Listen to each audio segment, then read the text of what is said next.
एक छोटे से गांव में एक मासूम लड़की फातिमा रहती थी।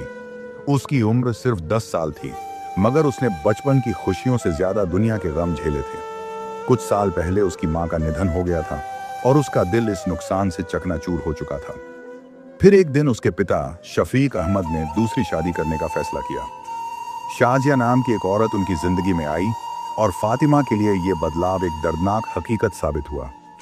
जब शाजिया उनके घर में आई तो उसका दिल सिर्फ अपने फायदे के लिए गुजर रहा था। उसने फातिमा की जिंदगी में एक खास तरह का बदलाव लाया। जब शफीक अहमद दुबई गए तो शाजिया को घर के सभी कामों के लिए फातिमा को इस्तेमाल करने का पूरा मौका मिल गया।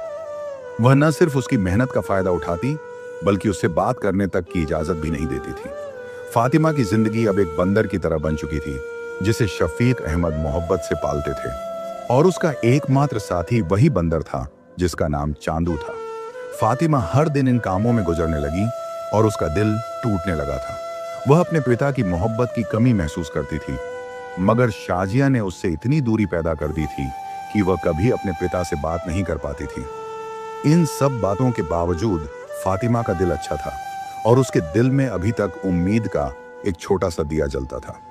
धीरे धीरे वक्त गुजरता गया और गांव वाले शाजिया को एक नमूना समझने लगे, क्योंकि वह सबके सामने एक अच्छी बीवी बनकर आती थी, मगर पीछे वह फातिमा पर जुल्म और सितम कर रही थी। फातिमा अब जवान हो चुकी थी, लेकिन उसकी जिंदगी में कोई खुशी नहीं थी। वह गांव वालों के लिए एक खामोश लड़की बन चुकी थी और उसका एकमात्र दोस्त वही बंदर चांदू था। इसके अलावा न तो कोई साथी था और न ही कोई खुशी। एक रात जब फातिमा की आंख प्यास से खुल गई तो वह अपने कमरे से बाहर निकलकर किचन की तरफ जाने लगी ताकि पानी पी सके। जैसे ही वह दरवाजे के करीब पहुंची, उसे अपनी मां के कमरे से हंसी की आवाज सुनाई दी। बेख्तियार उसके कदम उस तरफ बढ़ने लगे। जैसे ही वह दरवाजे के पास पहुंची, उसने अंदर से आवाज सुनी जो उसके दिल की धड़कन को रोक रही थी। फिक्र न करो, मैंने शफीक अहमद से कह दिया है कि इस महीने और पैसे भेजेगा। हमारे तो मजे हैं, ऐश कर रहे हैं। जब वह वापस आएगा तो हम सब कुछ बेचकर यहाँ से निकल जाएंगे। शाजिया की आवाज गूंजी और उसके साथ हंसी भी। ये बातें सुनकर फातिमा के कदम साकत हो गए। उसका दिल भर आया और आंखों में आंसू आ गए। वह समझ चुकी थी कि शाजिया न सिर्फ जालिम थी बल्कि बदकार भी थी। उसने दिल में फैसला किया कि उसे अपने पिता को यह सच बताना होगा। शाजिया के झूठ और बदकारिता का पर्दाफाश करना जरूरी था। फातिमा सिर झुकाए दिल में गंभीर चिंता के साथ वहां से वापस अपने कमरे की तरफ चल पड़ी। अगली सुबह फातिमा की आंखों में चिंता थी।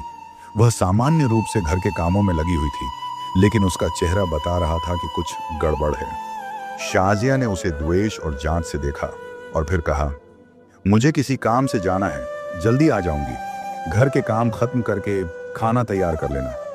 यह कहकर वह घर से निकल गई। चंद पल बाद फातिमा की बचपन की दोस्त नूरीन उसके घर आई। नूरीन और फातिमा बचपन से ही पक्की सहेलियां थीं, और जब भी शाजिया घर से बाहर जाती, नूरीन आकर फातिमा के साथ वक्त बिताती थी। दोनों आंगन में बैठकर बातें करने लगी। नूरीन ने फातिमा को गहरी नजर से देखा और कहा, फातिमा, तुम बहुत परेशान लग रही हो, क्या बात है? फातिमा ने गहरी सांस ली और दिल की सारी बात नूरीन को बता दी। उसने बताया कि कैसे शाजिया ने उसके पिता के साथ साजिश कर रखी है और कैसे वह उसे अपने पिता से बात करने से रोकती है। नूरीन ने उसकी बातें सुनकर चिंता जताई और कहा, यह तो बहुत बड़ी बात है, तुम अपनी अब्बा से जरूर बात करो। फातिमा ने मायूस होकर कहा, अम्मी बात ही नहीं करने देती, लेकिन मैं किसी न किसी तरह कोशिश करूंगी और अब्बा को इस बात से आगाह करूंगी। दोनों सहेलियां अपनी बातों में मस्त थीं और यह सब कुछ शाजिया के ज्ञान में नहीं था। शाजिया, जो वापस आकर घर के दरवाजे पर खड़ी थी, ये सब बातें सुन रही थी। दरअसल वह घर के अंदर कुछ चीज भूल आई थी, इसलिए वह पलटकर वापस आई। शाजिया ने फातिमा और नूरीन की सारी बातें सुन ली और उसकी आंखों में गुस्से की चमक आ गई। उसके दिल में एक योजना बन रही थी, ये नवाबजादी, मैं इसे छोड़ूंगी नहीं। शाजिया ने अपने गुस्से को अपने अंदर दबाकर तुरंत घर के अंदर कदम रखा, ताकि फातिमा और नूरीन को पता न चले कि वह सब कुछ सुन चुकी थी। जब शाजिया घर वापस आई तो नूरीन जा चुकी थी। उसने तुरंत फातिमा को एक कमरे में बंद कर दिया और उस पर बरस पड़ी। अगर तूने मुंह खोला तो याद रख, तेरे साथ वह करूंगी जो तेरी सोच भी नहीं हो सकती। शाजिया की आंखों में एक चमक थी जो उसकी घिनौनी साजिश का इशारा दे रही थी। फातिमा का दिल बहुत पक्का था। वह बचपन से मार खाती आ रही थी, लेकिन अब वह इस औरत को अपनी जिंदगी के साथ खेलने की इजाजत नहीं दे सकती थी। उसने दिल में इरादा कर लिया कि अब वह शाजिया के सामने हार नहीं मानेगी। शाजिया ने फातिमा को खामोश पाया तो वह बुरी तरह से नरम पड़ गई और फातिमा से कहा, अब से तुम ऐसी कोई बात नहीं करोगी, समझी? लेकिन शाजिया के दिल में एक खतरनाक योजना चल रही थी। वह फातिमा और उसके पालतू बंदर से छुटकारा चाहती थी। इसके लिए वह कुछ भी कर सकती थी और अब उसने वही फैसला कर लिया था। अगली सुबह जब फातिमा अपने कमरे में थी, शाजिया ने बंदर को खोला और उसे फातिमा के कमरे में छोड़ दिया। इसके बाद शाजिया ने आवाजें उठानी शुरू कर दी, चिको चिको, देखो देखो, किस तरह की बदचलन औरत है ये बंदर का आशिक है। उसकी आवाज गांव भर में सुनाई देने लगी और कुछ ही पलों में पूरा गांव उसके घर के आंगन में इकट्ठा हो गया। गांव वाले आपस में बातें करने लगे, अरे शाजिया बीवी, क्या हुआ, क्यों चिल्ला रही हो? शाजिया ने बड़ी मायूसी के साथ कहा, देखो देखो, किस तरह ये बंदर के साथ नाजायज रिश्ते रखती है। मैंने बार बार देखा है, ये बंदर का आशिक है। इसके बाद गांव वालों ने चहमीगुइयां शुरू कर दी, कितनी बुरी लड़की है, शाजिया जैसी मां की तालीम पर सवाल उठ रहा है। फातिमा हैरत और डर में डूबे हुए थी। उस पर यह गंदा इल्जाम लगाया गया था जिसका उसने कभी सोचा भी नहीं था। वह रोने लगी, लेकिन उसकी आवाज को किसी ने नहीं सुना। गांव वाले उसे गालियां देने लगे और शाजिया की बातों पर यकीन करने लगे। शाजिया ने चेहरे पर एक गुस्से की मुस्कान सजाकर कहा, अब मुझे इस लड़की का कुछ न कुछ करना है। किसी ने भी फातिमा पर तरस नहीं खाया, न ही किसी ने उस पर रहम किया। वह मासूम लड़की जो बचपन से ही तकलीफें झेलती आ रही थी, अब अपनी जिंदगी की सबसे बड़ी आजमाइश से गुजर रही थी। उसका पालतू बंदर भी अपनी मालिक के दुखों को महसूस कर रहा था। बंदर की आंखों में एक अजीब सी चिंता थी, जैसे वह फातिमा का दर्द समझ रहा हो। गांव वाले तरह के सलाह देने लगे, ऐसी लड़की को तो घर से निकाल देना चाहिए, और यह गांव में है ही क्या। लोगों ने उसकी किरदार कशी शुरू कर दी। शाजिया ने फौरन कहा, हमें इसी बंदर के साथ उसकी शादी करके रुखसत कर देना चाहिए, ताकि इस तरह का कोई भी काम करने से पहले हर गांव की लड़की सोचे और सब लोग इबरत पकड़े। ये बातें सुनकर गांव वाले ये बात सुनकर हाँ में सिर हिलाकर उसकी तायद करने लगे। सब लोग जैसे जाहिल बन चुके थे और सादे दिल लोग बड़ी बात पर यकीन कर लेते थे। फातिमा ये सब सुनकर रोने लगी। वह मिन्नतें करने लगी कि उसे माफ कर दिया जाए, लेकिन किसी ने भी उसकी एक न सुनी। गांव की औरतों ने उसका दिल्लन का लिबास जबरदस्ती उस पर पहनाया और उसके साथ बंदर की शादी की रस्म के साथ कर दी। फातिमा पर किसी ने तरस न खाया, किसी ने न इस दर्द को समझा। वह रोती हुई अपने बंदर के साथ जंगल की तरफ रवाना हो गई। उसकी हर कदम में गम था और वह बेसी अपनी किस्मत को कोस रही थी। बंदर भी अपनी मुल्क के दर्द को समझ रहा था और उसका दिल फातिमा के साथ था। दोनों चलते चलते एक जंगल में एक खाली झोंपड़ी के पास पहुंच गए। ये झोंपड़ी बिल्कुल सुनसान और खाली थी, जैसे यहां कभी जिंदगी का कोई निशान न रहा हो। फातिमा झोंपड़ी के अंदर जाकर बैठी और उसका दिल भर आया। उसका दिल इतने दुखों से चूर था कि वह रोती जा रही थी और उसका हर आंसू अपने जुल्म और सितम का गम दोहराता जा रहा था। कुछ पल बाद बंदर कुछ फल लेकर वापस आया। ये जंगली फल थे जो उसने प्राकृतिक रूप से जंगल से प्राप्त किए थे। बंदर ने वह फल फातिमा के सामने रख दिए और जैसे उसकी कोशिश थी कि फातिमा कुछ खा ले। फातिमा ने रोते हुए हाथ बढ़ाया और उन फलों को उठाकर खा लिया, क्योंकि वह कई दिनों से भूखी थी। मगर उसके अंदर एक दर्द था जो उसके शरीर और आत्मा दोनों को दीमक की तरह खा रहा था। वह भले ही पेट भरने के काबिल हो गई थी, लेकिन उसका दिल घावों से चूर था और वह अब भी अपने दुखों में डूबी हुई थी। फातिमा बंदर के साथ जंगल में रहने लगी। बंदर रोजाना जंगली फल लेकर आता और फातिमा उन फलों को खाकर अपनी भूख मिटाती। मगर उसका दिल का दुख कम होने का नाम नहीं ले रहा था। वह बार बार सोचती कि उसके पिता ने कभी पलटकर उससे पूछा तक नहीं, कितने साल हो गए थे जब से उसकी सुटीली मां ने उस पर इतना जुल्म किया। और उसके बाद शफीक अहमद ने उसकी एक न सुनी। उसकी जिंदगी में अब कोई ऐसा नहीं था जो उसकी जरूरतों का ख्याल रखता। वह झोपड़ी में हर वक्त अल्लाह की इबादत में मसरूफ रहती थी और दिल से दुआएं करती रहती थी। या अल्लाह, इन लोगों की आंखें खोल दे, या अल्लाह, तू इंसाफ करने वाला है, तू इंसाफ कर। वह खुदा से अपना दुख और गम बयान करती और उम्मीद करती कि अल्लाह उसके हालात बदल देगा। दूसरी तरफ शाजिया बहुत शांत और खुश थी। उसका ख्याल था कि उसने फातिमा की जिंदगी में जो कुछ किया वह अब एक बड़ी कामयाबी है। शफीक अहमद को उसने इस बारे में कुछ भी नहीं बताया था। उसका मंसूबा था कि जब शफीक अहमद वापस लौटेगा तो वह उसे बताएगी कि फातिमा किसी के साथ भाग गई है। शाजिया ने गांव वालों को भी अपने इस झूठ में शरीक कर लिया था और उनकी मदद हासिल कर ली थी। उस वक्त उसकी जिंदगी शांत और खुश थी और वह यह सोच रही थी कि अब वह पूरी तरह से फातिमा से आजाद हो चुकी है।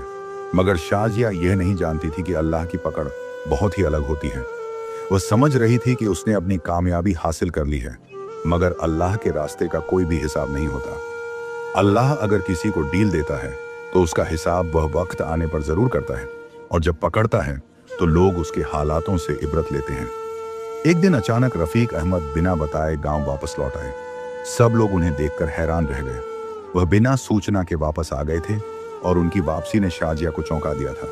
वह बिल्कुल तैयार नहीं थी कि रफीक अहमद इतनी जल्दी वापस आ जाएगा। उसने खुद को संभालते हुए मुस्कुराते हुए रफीक अहमद का स्वागत किया और उन्हें पानी पेश किया। चंद पल बाद रफीक अहमद ने बेचैनी से पूछा, फातिमा कहाँ है? और साथ ही अपनी नजर आंगन में दौड़ाई, मगर फातिमा और उसका बंदर कहीं नजर न आए।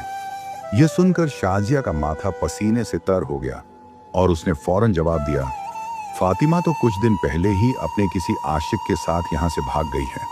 वह एक खत छोड़कर गई है। यह कहकर शाजिया ने फौरन एक झूठा खत रफीक अहमद के हाथ में थमा दिया जो उसने खुद लिखा था। रफीक अहमद ने वह खत पढ़ना शुरू किया और जैसे जैसे वह खत पढ़ते गए उनका चेहरा बदलता गया। खत में साफ तौर पर लिखा था, मैं अपनी खुशी से एक घर छोड़कर जा रही हूँ और मुझे किसी की इज्जत का परवाह नहीं है। यह पढ़कर रफीक अहमद का चेहरा गुस्से से लाल हो गया। इस खत ने उनके दिल में अपनी बेटी के लिए नफरत को और बढ़ा दिया था। शाजिया ने फौरन कहा, दफा करें, इस तरह की बातें करके आप खुद को ज्यादा उलझा रहे हैं। रात का वक्त आया और रफीक अहमद ने थोड़ी देर के लिए आराम किया, मगर उनके दिमाग में फातिमा की गीबत और उसके जाने का सवाल लगातार घूम रहा था। अगली सुबह जब वह गांव में आए तो कुछ लोगों ने उनसे यही कहा कि उनकी बेटी भाग चुकी है, मगर जब वह मस्जिद के इमाम के पास पहुंचे, जो उनके लिए बहुत इज्जत वाले शख्स थे, तो इमाम साहब ने उनके साथ कुछ पल की खामोशी के बाद कहा, बेटा, अपनी बेटी का पता करो। तुम्हारी बीवी और गांव वालों ने उसकी शादी जबरदस्ती बंदर से करके उसे जंगल की तरफ रुखसत कर दिया है। ये बहुत बड़ा जुल्म है। ये सुनकर शफीक अहमद की आंखें हैरत से फटी की फटी रह गईं। मौलवी साहब ने सारी हकीकत उन्हें बता दी। शफीक अहमद को यह सुनकर गुस्सा आया कि शाजिया ने इससे इतना बड़ा झूठ क्यों बोला। उसका दिल इस बात पर गुस्से से भर गया कि उसने अपनी बेटी के साथ इतनी ज्यादती कैसे की। अब यह कहानी एक नए मोड़ पर पहुंच चुकी है और शफीक अहमद का दिल फातिमा के बारे में सच्चाई जानने के लिए बेचैन है। शाजिया की हकीकत सामने आ चुकी है और शफीक अहमद के दिल में अब सवालों का तूफान उठ रहा है। शफीक अहमद घर वापस आया और दरवाजे के पास खड़े होकर शाजिया की बातें सुन ली। वह अपने आशिक से कह रही थी, अब मेरा शौहर वापस आ गया है, हमें जल्द से जल्द यहाँ से सब कुछ समेट कर फरार होना होगा। ये बातें सुनकर शफीक अहमद का चेहरा गुस्से से लाल हो गया। उसने बिना किसी हिचकिचाहट के शाजिया को एक जबरदस्त थप्पड़ मारा और फौरन उससे शादी को खत्म कर दिया। इसके बाद उसने धक्के मारकर शाजिया को घर से बाहर निकाल दिया। यह मंजर देखकर सारे गांव वाले हैरान रह गए और शाजिया की हकीकत सबके सामने आ गई। लोग उसके बारे में इस कदर नापसंद बातें करने लगे कि किसी को यकीन नहीं आ रहा था कि यह सब कुछ उसने किया था। पीछे शफीक अहमद रोते हुए जंगल की तरफ रवाना हुए ताकि वह अपनी लख्त जिगर फातिमा को तलाश कर सकें। चलते चलते वह एक झोंपड़ी के पास पहुंचे और वहां एक खूबसूरत लड़की नजर आई। वह फौरन पहचान गए कि यह फातिमा ही है। बंदर भी दौड़ते हुए शफीक अहमद के पास आ गया। फातिमा की हालत देखकर शफीक अहमद की आंखों में आंसू आ गए। वह फौरन उसके पास पहुंचे और रोते हुए फातिमा से माफी मांगने लगे। बेटा, मैं तुम्हें बहुत तकलीफ दी, मुझे माफ कर दो। फातिमा ने फौरन अपने हाथ फैलाए और शफीक अहमद का हाथ पकड़ लिया। फिर कहा, मम्मा, आप माफ कर दूंगी। उसने अपने पिता को गले लगाया और उनकी सारी तकलीफें दूर कर दी। जब वह दोनों वापस गांव पहुंचे तो गांव वालों ने उनसे माफी मांगने की कोशिश की। शाजिया की हकीकत सामने आ चुकी थी और अब लोग फातिमा के साथ अच्छा सुलूक करने लगे। फातिमा और शफीक अहमद ने एक नई जिंदगी का आगाज किया और गांव में खुशी की लहर दौड़ गई। सब ने फातिमा से माफी मांगी और उसके साथ खुशी खुशी जिंदगी बिताने लगे। इसके बाद फातिमा ने भी अपने पिता की मोहब्बत को दिल से स्वीकार कर लिया और दोनों एक दूसरे के साथ मोहब्बत भरी जिंदगी बिताने लगे। अगर आप सबको हमारी आज की ये कहानी अच्छी लगी तो चैनल को सब्सक्राइब करें और वीडियो को लाइक और शेयर ज़रूर करें।